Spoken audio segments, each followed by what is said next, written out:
Tato, primeiro, muito obrigado de ter aceitado em participar do nosso projeto, tá? Eu vou, na verdade, eu coloquei uma pauta aqui, é uma entrevista, não é nada específico. E aí vamos iniciar como eu inicio com todo mundo, vamos iniciar com uma breve apresentação. Fale quem é Tatiane Lima, o que você faz, enfim, uma breve apresentação sua. Acho que 90% das pessoas que estão nesse trabalho me conhecem. Eu sou nutricionista, fui formada pela Universidade Federal aqui de Rio Grande do Norte em 2011, e eu sempre costumo dizer que minha missão é ajudar pessoas através da alimentação, né, e a cuidar da saúde.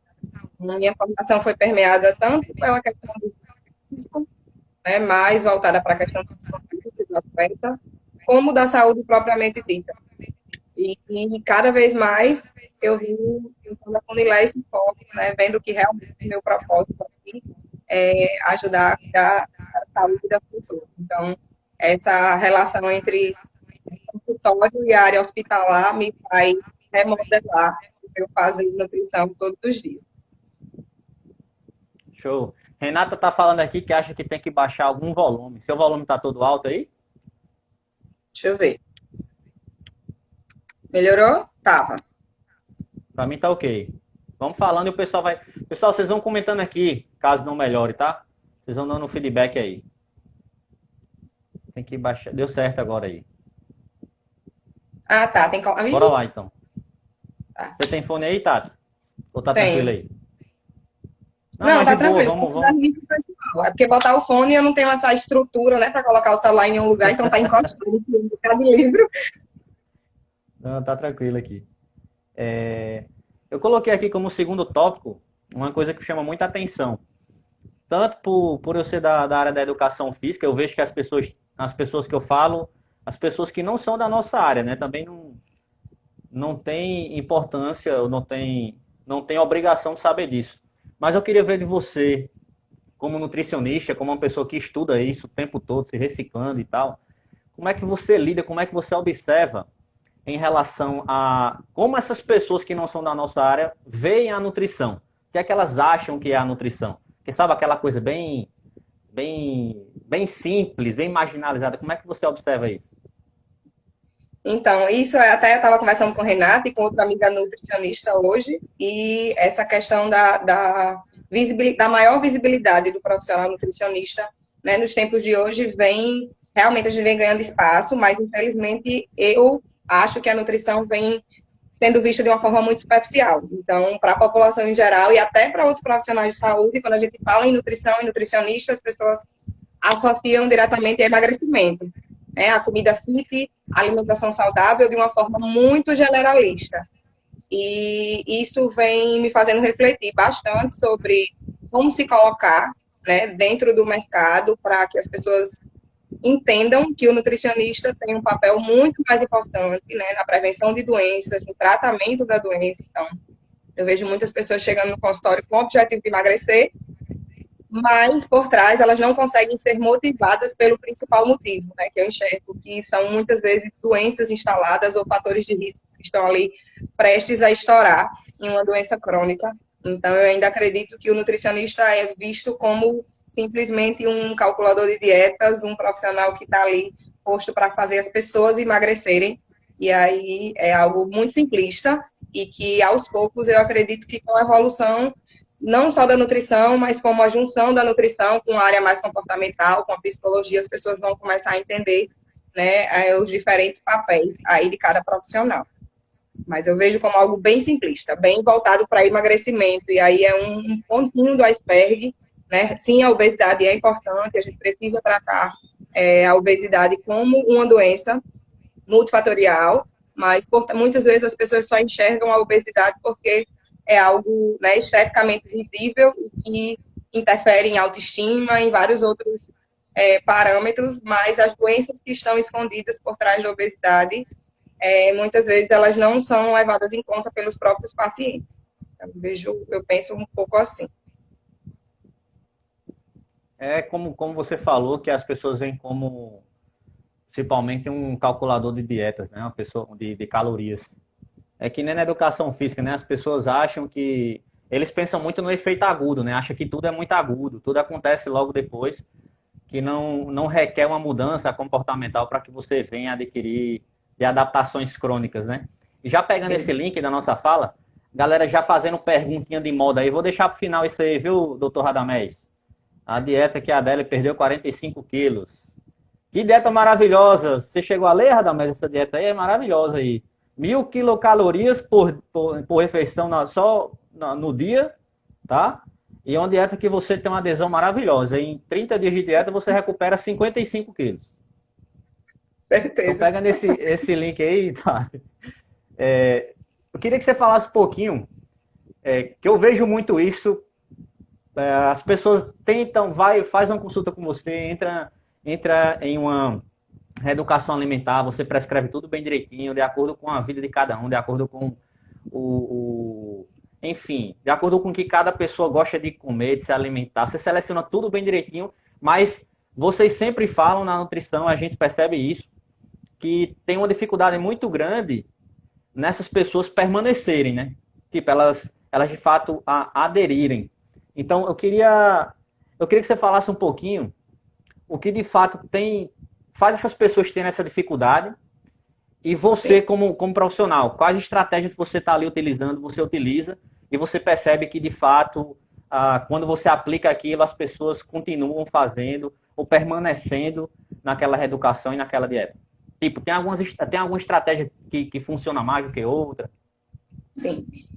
Isso é bem recorrente, a gente vê que quando as pessoas chegam no consultório e sim, o maior objetivo que elas buscam é o emagrecimento, né, elas perguntam sempre qual é a melhor estratégia e muitas pessoas já abordam por telefone chegando no consultório, você faz jejum intermitente, você trabalha com low carb, todo mundo já super antenado em estratégia A ou B, mas a estratégia que vai, e aí muitas vezes essas estratégias específicas que podem ser usadas sim, elas conseguem dar uma resposta aguda, né, a curto prazo, bem importante, bem significativa, que faz todo mundo ficar animado, e aí viu um colega fazendo essa estratégia, perdeu 10 quilos em 3 meses e todo mundo quer fazer, mas o problema é que a estratégia certa para você, né, é a estratégia que você consegue ter constância.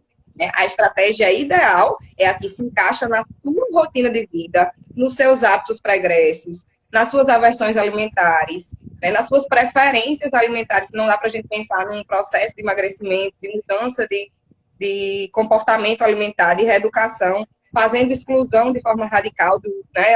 Eu amo chocolate, então eu vou passar 3 meses sem colocar um chocolate na boca. Eu amo pão, mas eu vou fazer um low carb, vou fazer uma cetogênica durante 2 meses e depois vem aquele comportamento de rebote. Então, a estratégia aqui, ideal, é a estratégia individualizada para você. A gente fala bastante a questão da individualização, mas as pessoas não entendem, porque acham que a individualização em relação a parâmetros fisiológicos. Se é homem, se é mulher, qual é a idade, qual é a doença, qual é o tipo de treino.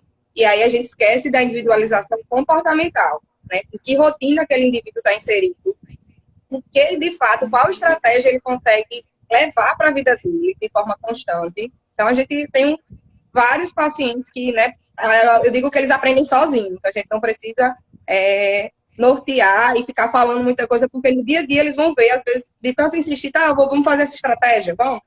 E aí, em um mês, você não consegue tirar uma pessoa que consome, que a gente, né, escuta muito a low carb como se fosse algo totalmente novo, e não é.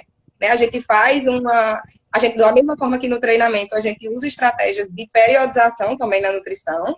Então, muitas vezes a gente faz uma estratégia mais restritiva em carboidrato, né, para um paciente obeso com resistência à insulina, né, com várias outras desordens metabólicas, mas isso é a curto prazo. A gente quer fazer isso para ativar algumas vias de sinalização, para ele melhorar, né, o metabolismo específico de alguma via. Ninguém vai conseguir, né, ninguém não, a maioria das pessoas, né, que tem a nossa cultura, a gente não vai conseguir fazer uma restrição a longo prazo de carboidrato, e a ciência já mostra que não existe uma dieta mais efetiva. De fato, o que existe são estratégias que conseguem ser seguidas a longo prazo. Então, um jejum intermitente, um low carb, uma restrição tradicional com 6 refeições por dia, a longo prazo, todas vão dar a mesma resposta. E aí, isso é de uma forma bem generalista, né? A gente sabe hoje, por exemplo, que o jejum intermitente é utilizado de uma forma terapêutica para o tratamento de algumas doenças, porque ela consegue ativar várias sinalizações, e aí a gente fala de doença. Quando a gente pensa no emagrecimento, uma pessoa que está com 5, 10 quilos a mais e não tem nenhuma doença pré-existente, que é simplesmente reduzir essa gordura corporal, a gente tem que pensar em uma estratégia que seja a cara dela, né? Que você, e aí a nutricionista vai avaliar numa anamnese, num bate-papo, de fato, o que importa na rotina daquele paciente. Imagina uma pessoa que ama tomar café da manhã, né? Eu vou dizer, você vai fazer um jejum de 16 horas e você vai tirar o café da manhã, porque vai ser maravilhoso, sua insulina vai ter uma sensibilidade ótima e você vai perder. Não adianta. Quando a pessoa voltar a tomar café da manhã, ela vai comer até a geladeira. Então, a questão da individualização é muito importante. E o nutricionista tem que ter sensibilidade de conduzir esse processo de forma saudável, emocionalmente para o paciente. Né? Aquelas metas inatingíveis sempre são péssimas, independente de qualquer estratégia. Então, as pessoas têm que entender que o processo é longo, sim, e que as estratégias são individualizadas e podem ser periodizadas ao longo do tempo.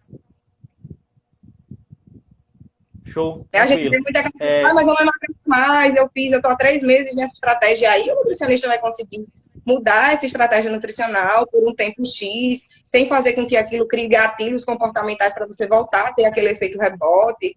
Então, precisa de individualização e as pessoas precisam entender que não é automático. Você passa 20 anos, 30 anos com um estilo de vida, ganhando peso, sedentário, sem nenhum cuidado com a alimentação, e aí você quer ir na nutricionista 2 meses e quer que ela resolva todos os seus problemas. Entrou na porta, parece que é a salvação, já saiu, maravilhoso. Então, as pessoas não entendem que é um processo realmente de reeducação e que isso envolve, muitas vezes, mudanças comportamentais que até o próprio nutricionista precisa identificar até onde ele pode agir, porque muitas vezes a gente vê que, né, esses problemas comportamentais, esse fundo emocional precisa ser tratado por outro profissional, né, por um terapeuta, por um psicólogo, no caso. Então, é algo bem complexo e a nossa sociedade imediatista fica atrás de estratégias eficazes e não consegue se olhar e confiar no profissional que acompanha para que esse processo aconteça de forma segura e contínua, né? Que a gente consiga manter esses benefícios da perda de peso depois. Show de bola. Essa fala sobre imediatismo, né, das pessoas quererem tudo muito rápido, e também tem aquela questão do vitimismo, né? Por exemplo, você prescreve a dieta, você consultou a pessoa, e aí você falou para ela, ó, não vou tirar essa refeição já que você gosta muito, já calculei tudo aqui para você, não vai chegar a ter um malefício muito grande aqui na sua dieta, eu vou colocar para você comer isso aqui no sábado à noite, sei lá. E aí você, né, deixa aquela refeição, mantém aquela refeição. E aí você se depara muitas vezes com mensagens no seu celular, eu não sei como é que funciona, ou ligando para você, ou na próxima semana dizendo o seguinte, porra, Tati, comi mais do que devia, não tem como aumentar isso aqui não? Ou se não, no ato dele fazer a refeição, né, ele saiu, sei lá, para um barzinho, alguma coisa do tipo, e tentar querer falar com você, porque ele viu coisas que ele estava querendo comer, e pelo que você tinha prescrito, ele já tem alcançado. E daí, tipo, mandar uma pergunta dizendo assim, pô, eu posso aumentar mais? Você chega a receber essas perguntas assim? Eu vejo que as pessoas também encaram o nutricionista de uma forma errada, e até os próprios profissionais, muitas vezes, alguns se colocam de forma errada, porque, ao meu ver, o nutricionista precisa dar autonomia ao paciente, ele precisa fazer a educação alimentar do paciente. Né? Não é o paciente ir para um barzinho e não saber o que comer, ou mudar o horário do treino e não saber o que comer, como se a vida dele estivesse restrita àquele plano alimentar, aquele papel, aquele aplicativo. Então, isso é péssimo. Né? Eu digo, eu tenho pacientes que eu atendo há 6, 8 anos, desde que eu me formei, e que eles são bem claros, é quase um bate-papo agora nas consultas, mais para adequação, né, de, às vezes, uma rotina diferente, e às vezes mesmo uma conversa, a gente vê que as coisas vão surgindo, e os pacientes que vão criando essa confiança com o profissional, eles voltam para conversar com a gente, para tirar dúvidas, porque a cabeça está cheia, né, de novidades, mas essa questão da autonomia é muito importante, né, durante as consultas, a gente não pode resumir a uma prescrição do plano alimentar e não fazer a educação nutricional do paciente, né? Como é que ele vai escolher os alimentos nos eventos, mostrar que não uma refeição isolada, um evento, um aniversário, ele não precisa comer com culpa, né? Ele não precisa estar contando calorias. É um processo, se ele está disposto a realmente se reeducar, ele não tem... Imagine você vai ficar se regrando e contando calorias a vida toda, de 30 anos até morrer. Não, é porque as pessoas querem agora, querem emagrecer com vestido de formatura, né? Ou porque... né? Então, essa questão da motivação do emagrecimento é muito importante. Por que eu quero emagrecer? Então, eu vejo pessoas que não estão nem acima do peso e querem emagrecer. Mas por quê? Você entende que o seu emagrecimento está associado a uma redução de risco de doença? Quase 0% essa opção. Não, é porque a autoaceitação, né, o padrão imposto pela sociedade. E aí, quando essa motivação é muito fraca, a gente não consegue fazer um processo de reeducação contínuo. Mas quando é aquele cara que quer emagrecer porque tá com 40 anos e não consegue mais abaixar para amarrar o cadastro do tênis, ou tem dificuldade de sentar e levantar para brincar com seu filho, né? Ou tá vendo, e para cada consulta médica, tá vendo que tá aumentando, né, as doenças crônicas, mesmo sem sentir nada, e aí sempre é um carão do médico, é um alerta de que aquilo pode acarretar, né, em um dano fatal, né, um infarto, um AVC, e aí a pessoa realmente vai criando consciência, e aí quando se cria consciência da real motivação para o emagrecimento, para essa melhora da relação com a comida, esse processo fica muito mais consistente, muito mais leve. A gente sai daquele imediatismo porque você sabe que essa relação nova com a comida precisa ser construída de forma constante. Né? Você percebe que você deu um exemplo bem bacana aí. Tipo, há mais de 7 anos você acompanha uma pessoa, por exemplo, né? E você percebe que nesses 7 anos, de tanto ele ter ouvido você falar, conversar, explicar, praticamente é uma aula, essa pessoa já tem uma noção, né? Já tem um aprendizado do que escolher. Mas parece que ela quer ouvir da sua boca, ela quer tirar a culpa dela e quer ouvir da sua boca, a nutricionista diz assim, vá, pode comer. Né? Você percebe que ele não quer se culpar, então, não, eu vou querer ouvir da minha nutricionista que eu posso comer aquilo e tal. Então tem muito essa coisa do vitimismo, né? Tem paciente que chega, não, eu quero um plano, mas eu quero comer mais isso, mais aquilo, eu quero que tenha torrada, macarrão, mas, né, com resistência à insulina, tomando uma série de medicamentos, né, cheio de efeitos adversos e de outros sintomas importantes que a nutrição precisa tratar, né, e aí as pessoas resumem a nutrição à contagem de calorias, a simplesmente manter aquele peso adequado, então é tudo muito superficial, falta o entendimento, e aí um profissional nutricionista que é o responsável por passar o papel da nutrição para a população, para os pacientes. E eu vejo que isso não é só na questão do emagrecimento, por exemplo, no hospital, que eu trabalho, na área hospitalar. Digo, meu Deus, se os gestores tivessem noção do quanto de benefício para o paciente, de redução de custo para uma gestão, né, do município federal, de como a intervenção nutricional melhora o prognóstico daquele paciente, né, a recuperação. Então, realmente, a nutrição deu um boom de conhecimento das pessoas, né, essa necessidade, mas ainda por uma motivação muito superficial. Mas acredito, tenho esperança que isso mude nos próximos capítulos. Como é que você acha que está a situação do isolamento, né? Mais de 50 dias a gente trabalhando em isolamento e, enfim, boa parte das pessoas em isolamento. Como é que você percebe isso, essa questão da pessoa estar em casa, né? Ela está trabalhando e tal, mas ela está em casa, ela tem uma possibilidade maior de estar aí visitando a geladeira, ela tem uma possibilidade de começar a querer comprar coisas que ela vai desfrutar em casa, por exemplo. E onde é que essas pessoas criam essa confusão? Tipo, onde é que chega essa compulsão? E o que é que poderia ser feito, de fato, para a pessoa não estar ali dando aquelas beliscadas, comendo na geladeira toda semana, vamos dizer assim? Como diz a palavra, tudo engordando. E aí, Saul perguntou também em relação ao psicólogo, é algo que a gente precisa refletir durante esse tempo. Então, praticamente 2 meses de isolamento social, e o que já acontecia, né, no padrão de comportamento de muitas pessoas está evidenciado agora.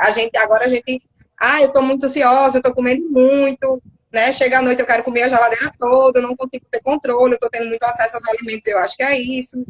Mas a gente tem que pensar que agora a gente consegue dar nome e a culpa é o isolamento social. A quantidade de pessoas que dizem, eu não vou me cuidar agora, eu não vou procurar nutricionista, psicólogo, professor de educação física, quando tudo isso passar, eu vou me cuidar.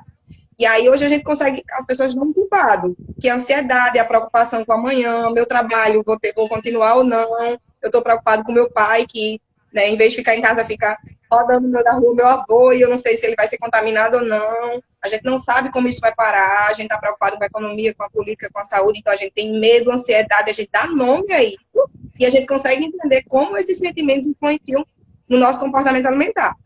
Antes já acontecia isso, né, num percentual muito grande, mas a gente não dava nome. Será que aquela pessoa que não consegue, que à noite, toda noite, né, tem vontade de comer doce, quer jantar 11 vezes, né, não consegue parar de pensar em comida, ela já parou para examinar os sentimentos e pensar o que que tem, se tem emoção aí, né, será que é um desajuste fisiológico, que ela está com algum problema metabólico? Na grande maioria das vezes, não. Né? Se a gente parar, então eu digo que esse momento é o momento da gente olhar para dentro, se reconhecer e começar, a gente está conseguindo dar nome aos nossos sentimentos agora, e antes a gente não conseguia.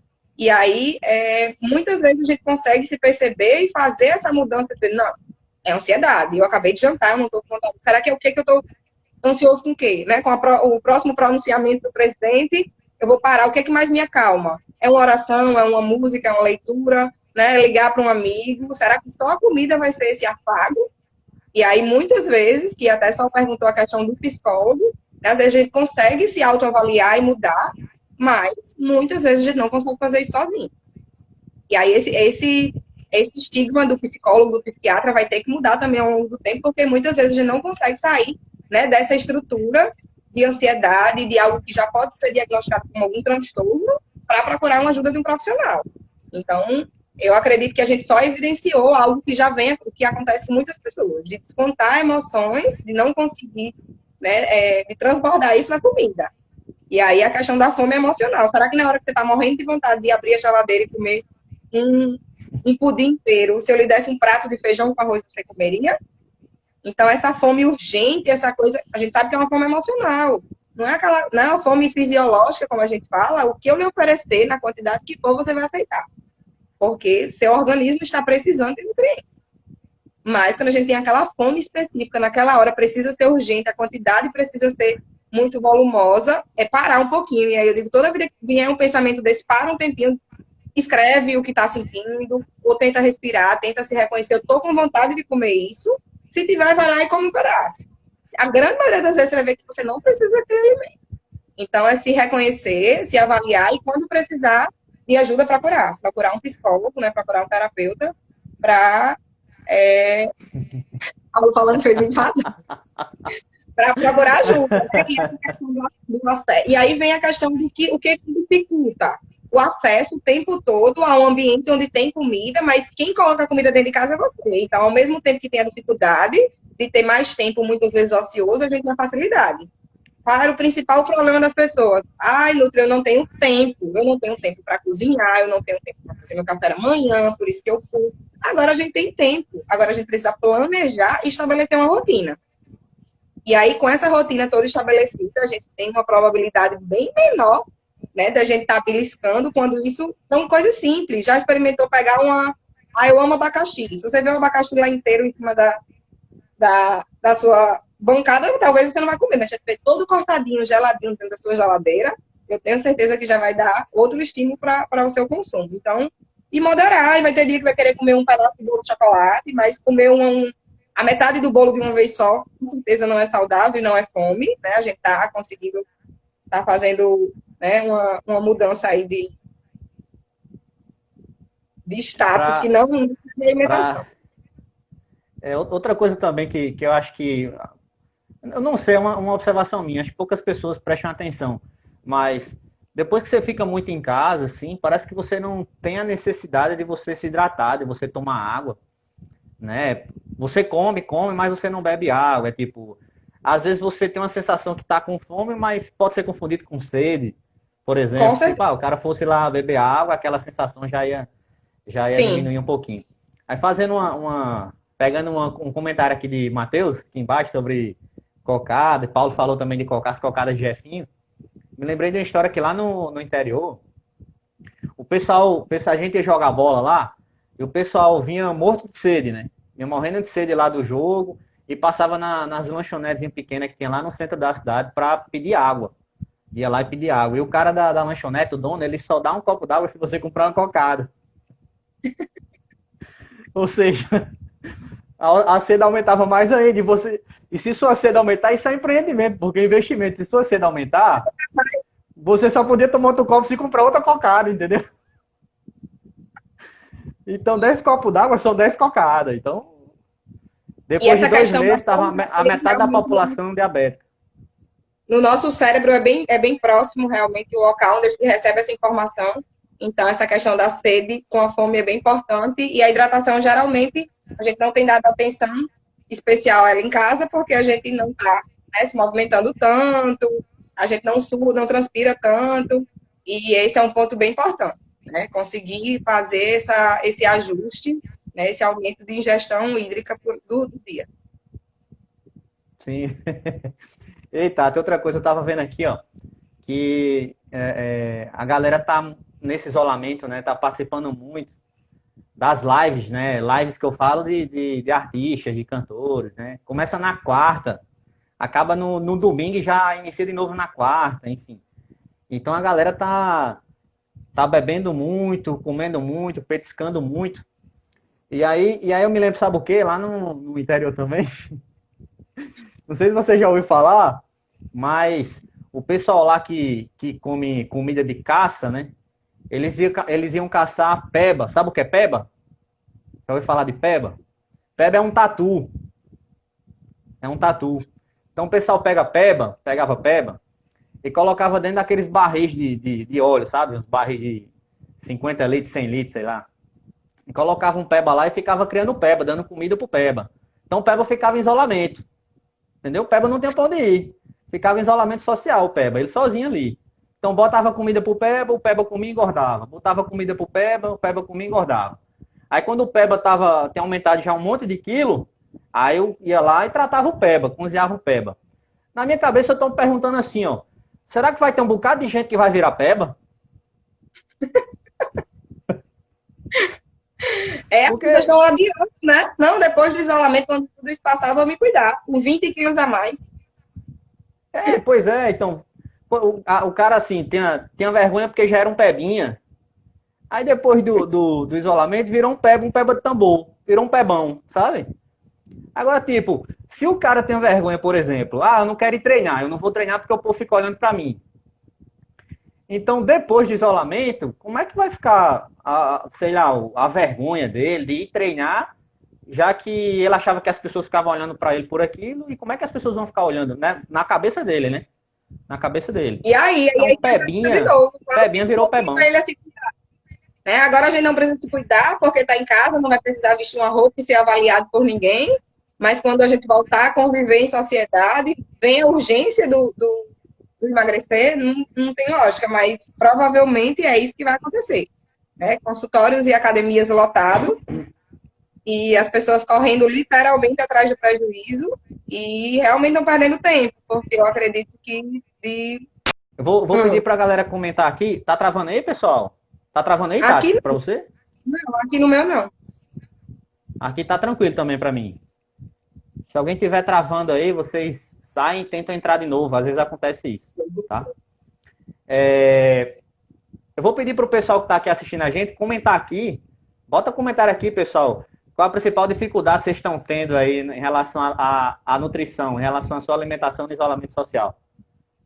Coloca aqui, comenta aqui embaixo. Também clica no coraçãozinho aqui para fazer carinho pra gente, que isso é bom. E compartilha, clica no aviãozinho, envia para todo mundo que a Bulandeira tá show hoje, tá? Comenta aqui que a gente quer ler. Qual a principal dificuldade? Bagana, Dani? Qual bagana? É bono com pipoca box? Dá para comer gostoso. Dá para Dá pra comer gostoso. várias O que receitas. mais? Comenta aí. Delivery, maior dificuldade aqui. É verdade, delivery, né? Pizza, chocolate. Jefinho, qual tá sendo a sua maior dificuldade aí, Jefinho? Pipos? A Ayrton colocou, eu tô comendo menos. Na verdade, quem já almoçou com a Ayrton sabe que você tem que conversar com ele para ele comer. É ao contrário da maioria das pessoas. Meu filho, coma. A última vez que eu almocei com ele, ele deixou 2 bifes no prato.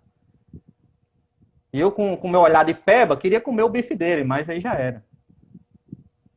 A todo momento quer comer doce. Meu problema com nutrição é quando tem...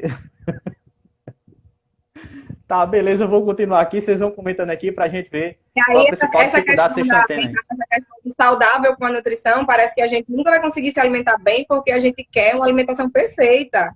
E aí, muitas vezes, melhorar um pouco, né, variar um pouco, abrir um pouco a mente para o que melhorar um pouco do nosso padrão, né? O saudável, o padrão saudável é individual também. A gente não precisa fazer 5 refeições ou 6 por dia nos horários exatos com alimentos específicos funcionais, não. As pessoas têm que ir tirando da cabeça que essa perfeição vai gerando a frustração e distanciamento do que a gente pode fazer de melhor, cada um dentro do seu padrão.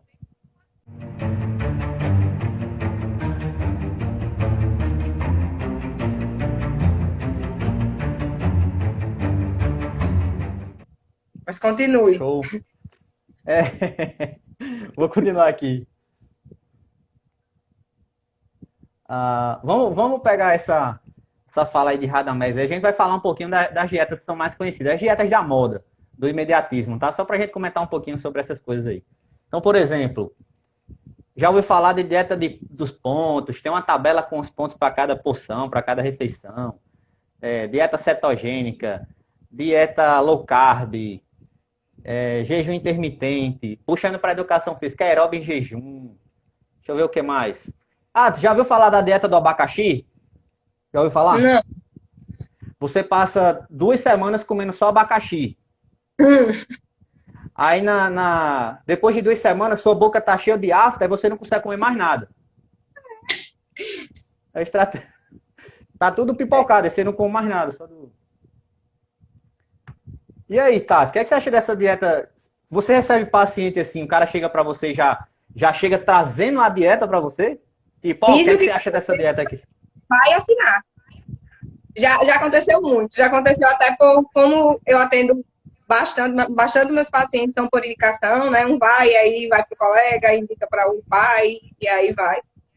Muita gente, né, quando liga para saber como funciona o atendimento, já vem abordando, não, mas eu quero fazer, porque meu amigo fez isso, então eu quero fazer jejum, e eu preciso fazer uma low carb, você trabalha com isso, eu vou fazer, né, na época mais que eu atendia mais esportista, eu tenho um tal campeonato, então eu quero fazer. Então as pessoas já vêm formatadas e com informações totalmente equivocadas.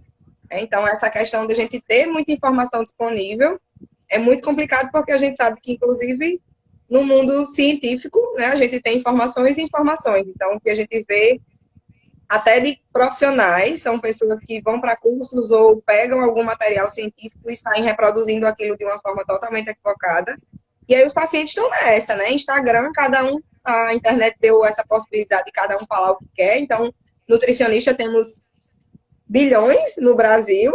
E aí a forma que eu tento fazer é contornar, assim, realmente mostrando o perfil daquele paciente, né? A probabilidade dele se adaptar àquela dieta que ele acredita que seria adequada para ele, né? E explicar realmente, aí eu pego um papelzinho e tento fazer uns desenhos, mostrar de fato quais são as vias, os mecanismos, o porquê aquilo funciona ou não funciona, né? E principalmente mostrar que dentro daquela rotina que a gente já teve, né, já conversou, a rotina, o formato da vida dele, provavelmente aquela não seria a melhor estratégia.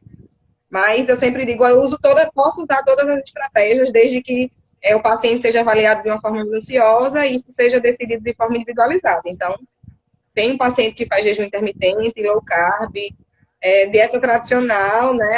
Eu tenho que comer, como 6, 8, 10 vezes por dia. É muito individualizado. E dá certo. Dá certo que quem consegue ter constância naquilo. Então, independente da estratégia, pode ter certeza que o nutricionista cuidou, né, de todos os detalhes que influenciam. Então, o paciente vai lá e vê a combinação dos alimentos e imagina que simplesmente aquilo é uma contagem de calorias, não imagina em milhares de vias metabólicas, né, a questão da inflamação crônica, de como né, de acordo com os exames, o que a gente consegue melhorar para fazer com que, através de propriedades dos alimentos, a gente consiga ativar essa ou aquela via para que isso aconteça de forma efetiva.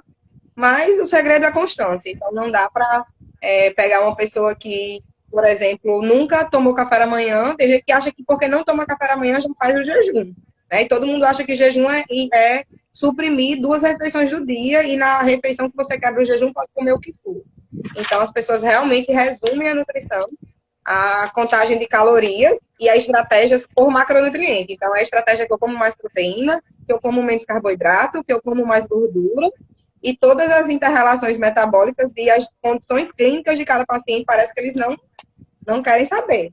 E aí eu cansei de ver já pacientes que já vêm de estratégias alimentares que eles vêm fazendo sozinhos, né, por conta própria, e aí quando chega no consultório tá aquele perfil, né, péssimo, que a gente precisa modular desde o início. Então tem uma nutricionista que fala que a gente precisa ficar bem para emagrecer, e não emagrecer para ficar bem. Então é pensar que antes da gente começar a fazer com que, né, toda aquela gordura corporal comece a ser metabolizada, né, a gente precisa melhorar todo o status inflamatório daquele paciente, e isso é de forma sistêmica e envolve um processo que não é de uma semana, de 2 semanas, né, e aí a gente vai conseguir modular a questão hormonal, né, de sinalização realmente metabólica em relação a marcadores inflamatórios, que a gente vai melhorar, né? Não adianta eu falar de forma mais técnica, mas é realmente um processo longo. Então, eu tenho que mostrar ao paciente que eu tenho convicção do que eu estou fazendo, né, como nutricionista, e que ele confie no processo,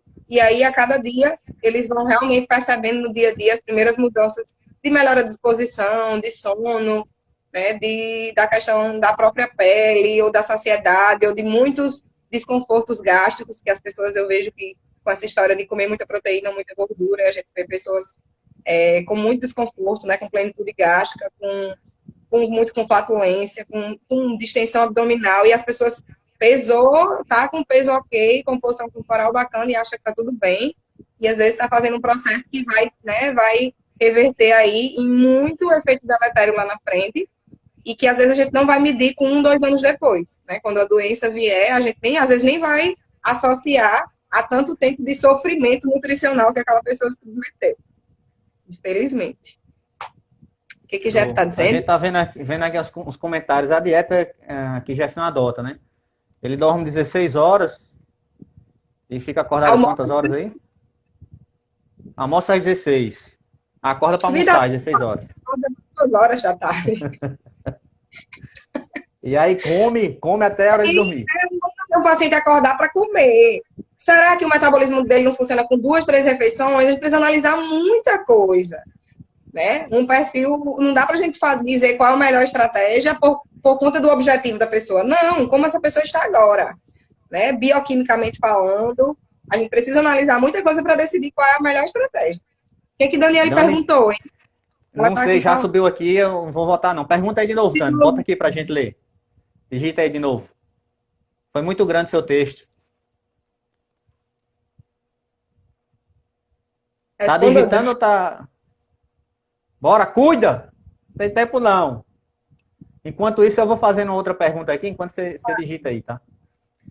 Vamos falar um pouquinho...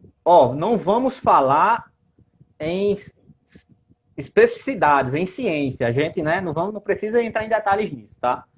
Em vias bioquímicas e por que fulano falou. Não, a gente não precisa falar disso. Mas vamos comentar um pouco sobre veganismo e pessoas carnívoras, tá? Então, veganismo e pessoas carnívoras. Quem come carne, quem não come carne, hashtag paz. Paz entre essas duas gangues, tá? Porque eu queria já comentar aqui, Tati, era sobre o seguinte, é que eu já percebi, assim, eu tenho alguns amigos, tá? Ela já responde já. Eu tenho alguns amigos, eu creio que você tem, não sei se você tem, depois você comenta se você tem pacientes que são veganos, não sei.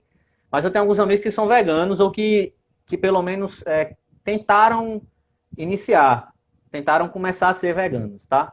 E aí, eu fico muito, você sabe que eu sou muito curioso, eu fico tentando entender o porquê daquilo, enfim, o que foi que levou essa pessoa a adotar isso.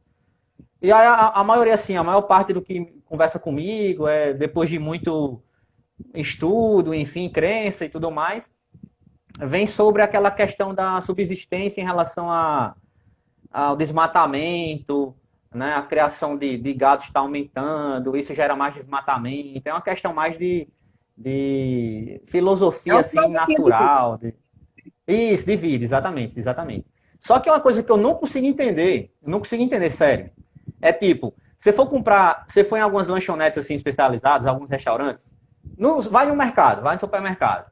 E lá na bandeja lá no freezer lá de frios, né? De hambúrguer, por exemplo, tem lá, hambúrguer para vegano, sei lá, 32 contos. Aí tem uma frase assim na caixa, ó. Não perde o sabor da carne. Aí eu não consigo entender, porque, tipo, se o cara quer parar de comer carne, é porque, né, ele acha aquilo horrível, enfim. E por que que ele quer comer um negócio que faz ele lembrar da carne? Tá Então, eu entendendo? já penso diferente. Eu acredito Ah, que, né, realmente o veganismo é uma filosofia de vida. A pessoa não diz, ah, não vou comer mais nada de fonte animal e pronto, do dia para a noite. Não, é porque você pensa na sustentabilidade, no meio ambiente, na exploração animal, tudo isso. Né? Mas imagine que você só desenvolveu essa consciência, esse despertar para o veganismo aos 30 anos de idade. Né? Começou a ler mais e pegou essa ideologia, quero seguir isso. Quantos anos você passou comendo carne? Né? Então, o paladar não tem como você dizer que não é palatável uma carne. Não tem. sim. Então, eu acho que é isso. A pessoa tem a consciência e ela quer ter aquela autorresponsabilidade em relação ao ambiente, ela quer seguir aquela filosofia, mas ainda está apegado àquilo. O que a gente vê são pessoas comparando a questão nutricional também, do qual é o melhor tipo de dieta, né? E aí a gente sabe que nutricionalmente a gente pode ter uma pessoa tão saudável quanto e atingir status de qualidade proteica numa dieta totalmente vegana, inclusive. A gente tem a carne, as fontes de proteína animal, elas conseguem ter todos os aminoácidos essenciais, né? Tudo em um alimento só. Já no reino vegetal, a gente precisa associar alguns alimentos para a gente conter isso, a gente consegue. A única coisa que a gente precisa ter cuidado é com a vitamina B12, que já é outra coisa, e dependendo do tipo vegano, né, que não come carne, ovo, leite e derivados. Vegetariano, a gente geralmente nem precisa de suplementação, mas essa questão do sabor, eu acredito que é mais cultural. Você passou anos tendo prazer com aquele alimento, né? E Eu aí, vi, quando você eu tudo vi, isso, eu vi recentemente, não sei se você já ouviu, uma empresa, né? Na verdade é um laboratório que se tornou uma empresa grande, né? Que um cara idealizou ele desenvolveu um bife, né? Um bife de carne vermelha, através de sim, células, né? Tronco, para não precisar, tipo, matar mais os animais.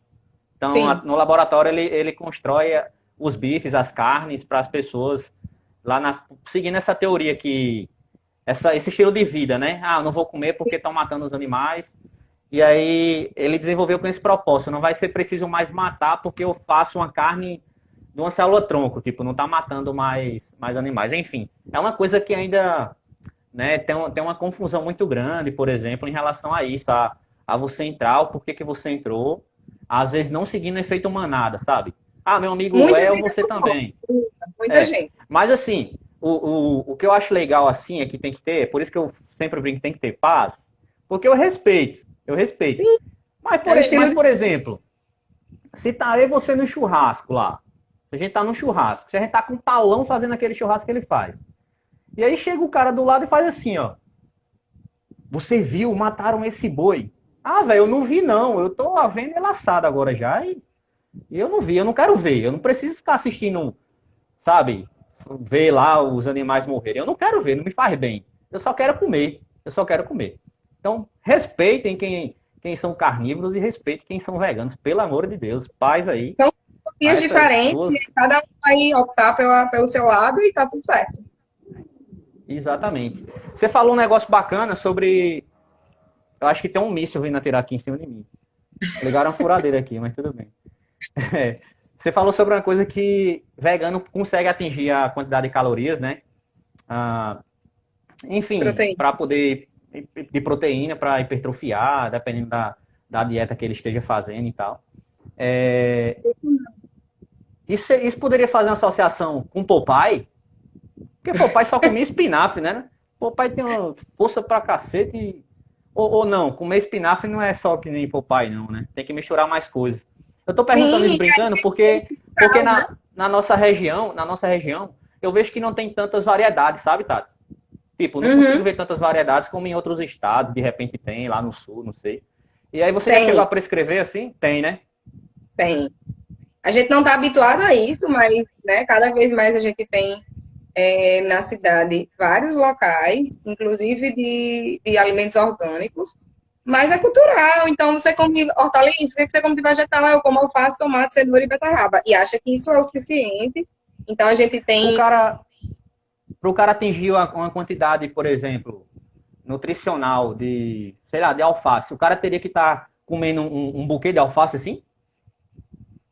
Justamente isso, a gente tem vários outros tipos de hortaliças, e quando a gente pensa em adequação proteica para um vegano, a gente pensa em associar um cereal com agricultura. Então, por exemplo, o arroz e o feijão, uma lentilha e um amaranto. Então, assim, a gente tem, sim, muitas opções, mas acontece que a variedade alimentar do brasileiro, de uma forma geral, em relação a muitos grãos, é muito limitada.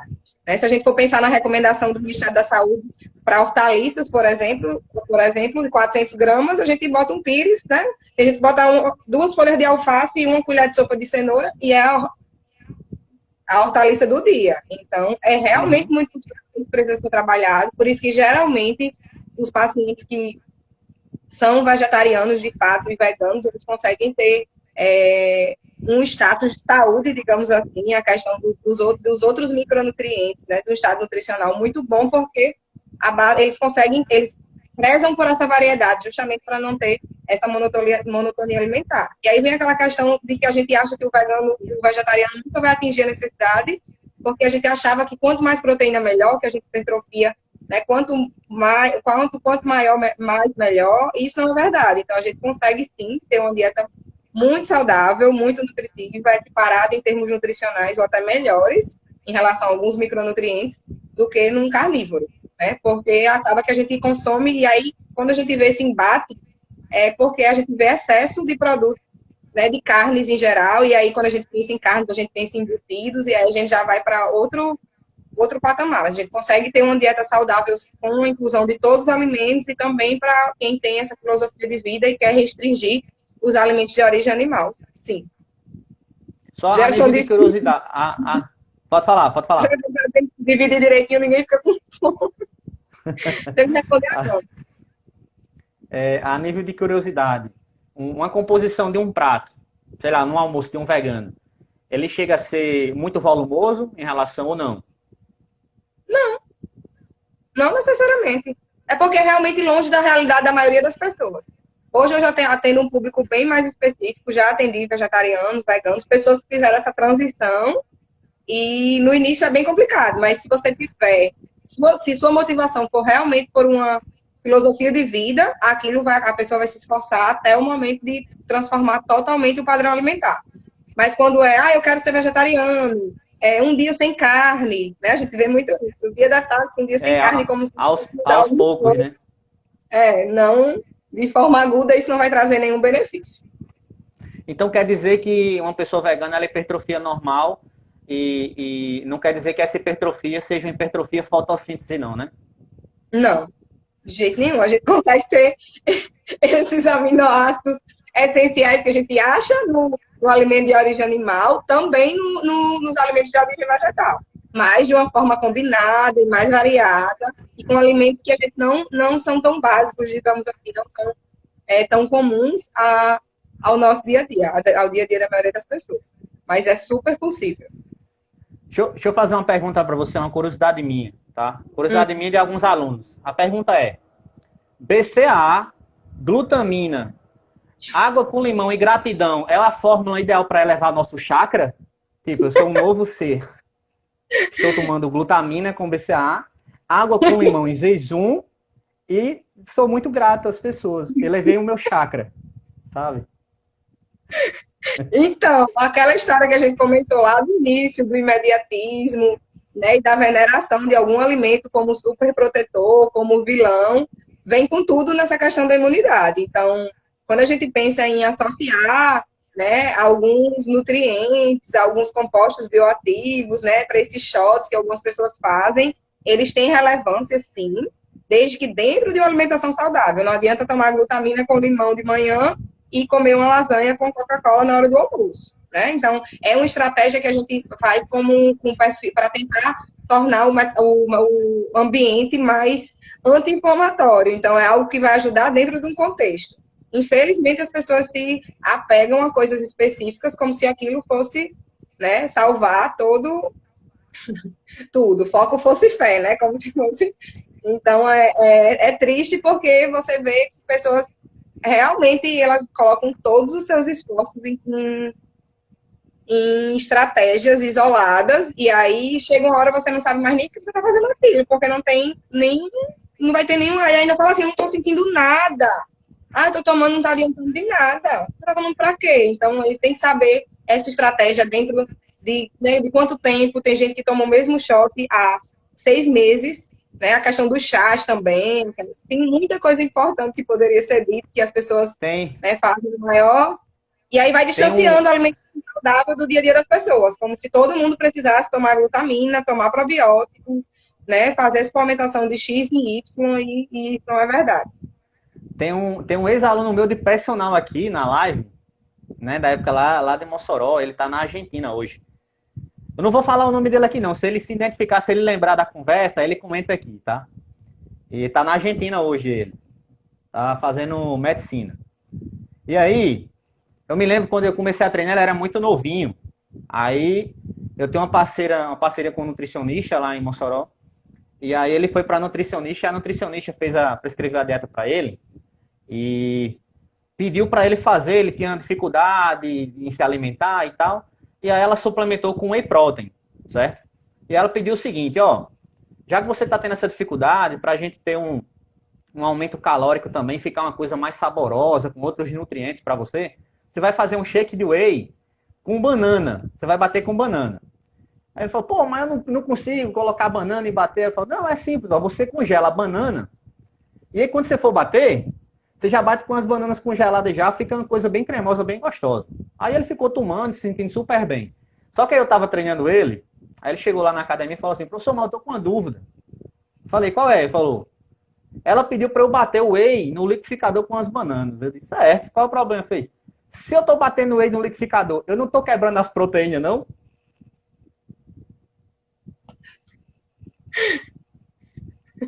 Eu não estou rindo. Se você lembra dessa história, comenta aqui, por favor. Ele tá na live. Se lembrar dessa história, comenta aqui. Pois é, a gente escuta essas coisas também, viu, Tati? Não é só vocês, não. Se eu bater a proteína no liquidificador, não vai quebrar. Meu amigo, que liquidificador invocado é esse, meu amigo? Vai quebrar as proteínas do whey. Puta merda, isso é do bom, viu? Deixa eu responder a Tati, vou pergunta. pegar. Isso, é isso que eu ia falar. Pode responder. Dani perguntou como, né, nesse momento que está todo mundo com o nível de atividade física mais baixo, né? Realmente, mesmo quem está treinando em casa, está fazendo aquele momento de exercício físico, mas nosso nível de atividade física baixou bastante. Eu acredito que ela perguntou pensando nos diabéticos Uhum. diretamente. Então, como fazer esse controle glicêmico? Então, como o gasto energético, né? O nível de atividade física vai ser menor, e também não adianta a gente pensar em fazer restrições muito severas, que a adesão é baixíssima, e a gente pensa em controlar a qualidade, né, a carga glicêmica dessas refeições, para que o tempo de digestibilidade seja maior e a saciedade dessa pessoa fique por mais tempo. Tá? Então, por exemplo, não adianta, seria muito mais interessante, nutricionalmente falando, do que não comer uma banana pura e comer uma banana com aveia. Ou não comer um pão puro e comer um pão com ovo, né? Porque essa associação entre carboidrato e fibra, carboidrato e proteína vai fazer com que o impacto desse carboidrato na corrente sanguínea, né, o aumento dessa glicose aconteça de forma gradual. E aí, sem picos de glicose, a gente não vai ter picos de insulina e guardar essa energia de uma vez só, e aí vem aquela fome desesperadora. Aí a gente conseguir reduzir um pouco a quantidade de carboidrato e mexer nessa questão do grau de absorção. Então, é uma estratégia para a gente pensar em todas as refeições. Mas quando a gente pensa isso, e aí precisa de um nutricionista, não vai sair enfiando grão e aveia e farinha. Vejo muitas pessoas fazendo isso. E aí a gente tem muitos fatores antinutricionais, que são substâncias que podem atrapalhar a absorção de outros nutrientes. Então, a gente vê por botando chia no almoço, chia no café da manhã, no lanche, na água, com limão, na água. Então, a gente pode utilizar de fibras, de proteínas, de gorduras boas para fazer esse equilíbrio, né? Fazer essa redução de de absorção de carboidrato de forma prática e segura. Fazendo algumas perguntas aqui que foi enviado no direct para mim, uma pessoa perguntou o que é que você toma para ser tão calma? Isso é Radamés, né? Como é que foi? Tenha Foi vergonha, Leonardo Radamés. Dantas, Leonardo Dantas. Perguntou o que você toma para ser tão... Café! Eu falei Café! que era café, ele falou que já tomava também. Café, assim, vai. E gostaria que você informasse, especialmente a Matheus, que está aqui na live, que café é vida. Café é vida. Ele ainda vai entender, é muito novo, é um menino muito novo, ele ainda vai... Assim como você conseguiu trocar a farofa por frutas nele, pode trabalhar essa questão do café aí, né? Tati, a gente tá chegando já ao finalzinho já, passou rápido, 1 hora já de live. Foi rápido, Sério? né? Foi bacana, Muito. sério. Quando a conversa flui, todo mundo participando. Olha, Dani, café é péssimo. Que nada, Dani. Café é massa. Ruim é pipoca box, só tem cheiro de urina. Pipoca box, é horrível. E aí eu queria... Já respondeu, Jujuba? Já respondeu. Queria agradecer muito você ter aceitado esse projeto, né? Fazia tempo que eu queria já iniciar isso, e aí teve isolamento e a gente começou a fazer dessa maneira adaptada, mas futuramente, aí, se Deus quiser, a gente vai fazer isso pessoalmente, vamos prolongar mais a live por mais 1 hora, enfim. A galera tá dizendo, já, pois é, tá vendo, pessoal? Já passou rápido o tempo. Eu sofri muito E aí bullying, né? Eu vi, 1 hora vai dar tempo, Tatiana falando. Pois é. E aí eu Isso é a queria que você saudade. dissesse uma fala final, fizesse uma frase, enfim, a gente tem 1 minutinho só. Qualquer coisa que você quisesse falar, agradecer ao povo, o que você quisesse falar aí. Não, eu quero agradecer, né, seu convite. Acho que realmente isso é a sua cara e a gente vai ajudar muita gente a desmistificar muita coisa, de muitos temas, né, conversar sobre assuntos importantes. E em relação à nutrição, eu pedi que as pessoas se olhem com mais cuidado, com mais compaixão, simplifiquem mais as coisas e não procurem padrões. Né, eu vejo que já criaram um padrão de vida perfeito em 2 meses de isolamento. Acorda, faz meditação, faz café da manhã, treina, então cada um respeita seu tempo. Se sentir necessidade, procura um profissional, um nutricionista, um psicólogo, um professor de educação física, vai tentando realmente se reconectar consigo mesmo, porque esse é um momento que Deus nos deu essa oportunidade.